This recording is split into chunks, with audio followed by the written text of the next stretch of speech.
প্রিয় দর্শক, আসসালামু আলাইকুম। কেমন আছেন সবাই? আশা করি অনেক অনেক ভালো আছেন। দর্শক, আজকে চলে আসছি ফরিদপুরের মধুখালী উপজেলার চন্দনা নদীর তীরে অবস্থিত মথুরাপুর গ্রামে, যেখানে শত শত বছরের ইতিহাস ও ঐতিহ্যের গন্ধ মেখে দাঁড়িয়ে আছে মথুরাপুর দেউল বা মঠ।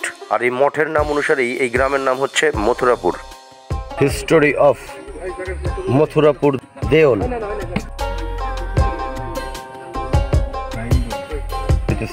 মথুরাপুর দেওয়ালের ইতিহাস।